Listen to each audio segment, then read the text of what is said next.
السلام علیکم viewers, dear ناظرین اینڈ ڈیئر اسٹوڈنٹس، امید ہے آپ سب خیریت سے ہوں گے۔ آج کا ہمارا عنوان علامہ اقبال کی نظم جواب شکوہ کی ہے۔ اسی کے ہم شعر جو ہے وہ پڑھتے جا رہے ہیں اور اس کی تشریح کرتے ہیں۔ آئیے شعر نمبر 4 کی تشریح کرتے ہیں۔ اس قدر شوق کہ اللہ سے بھی برہم ہے، تھا جو مسجود ملائک یہ وہی آدم ہے۔ عالم کیف ہے، دانائے رموز کم ہے، ہاں مگر عجز کے اسرار سے نامحرم ہے۔ ناز ہے طاقت گفتار پہ انسانوں کو، بات کرنے کا سلیقہ نہیں نادانوں کو۔ اس میں شاعر علامہ اقبال جو ہے وہ نظم کا تسلسل برقرار رکھتے ہوئے کہتے ہیں کہ انسان اگرچہ خاک کا بنا ہوا ہے، مطلب مٹی کا بنا ہوا ہے، اور زمین پر سکونت اختیار کی ہے، مطلب زمین پر وہ رہتا ہے، لیکن اللہ تعالیٰ نے اسے وہ مقام دیا ہے کہ وہ اس قدر نہ ڈر اور بے باک ہے کہ اللہ تعالیٰ سے بھی ناراض ہوتا ہے۔ مطلب اس میں کوئی ڈر اور خوف جو ہے وہ بالکل نہیں پایا جاتا اور اللہ تعالیٰ سے بھی ناراض رہتا ہے۔ عرش والوں نے میرے نالوں پر مزید اظہار خیال کرتے ہوئے کہا کہ انسان اتنا گستاخ اور بے ادب ہے کہ اللہ سے بھی ناراضگی کا اظہار کرتا ہے۔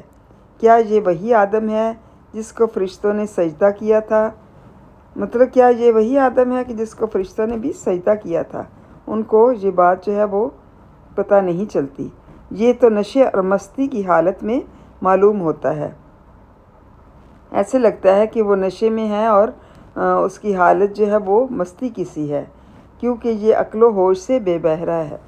مطلب اس میں کوئی عقل اور دانائی جو ہے وہ نہیں پائی جاتی اور اس سے بے بہرہ ہے، اس کو بالکل اس بات کا غرض نہیں ہے، پتہ نہیں ہے۔ اس میں عاجزی اور خاکساری کا مادہ بھی موجود نہیں۔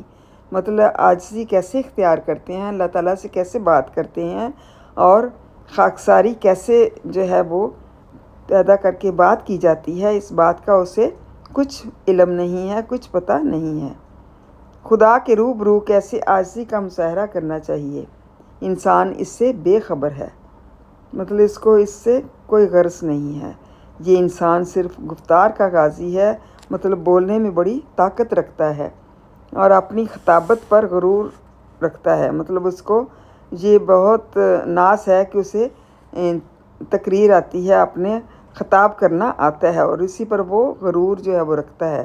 لیکن اس بیوقوف کو بات کرنے کا طریقہ نہیں آتا، لیکن اتنا بیوقوف ہے کہ اس کو بات کرنے کا طریقے کا نہیں پتہ کہ خدا کے روبرو کیسے بات کی جاتی ہے، کہ اللہ تعالیٰ کے روبرو انسان کو کیسی بات کرنی چاہیے، اسے اس بات کا پتہ ہونا چاہیے، لیکن وہ اس میں یہ بات بالکل نہیں پائی جاتی، حالانکہ ان چیزوں کا اسے بہت اچھی طرح سے معلوم ہونا چاہیے۔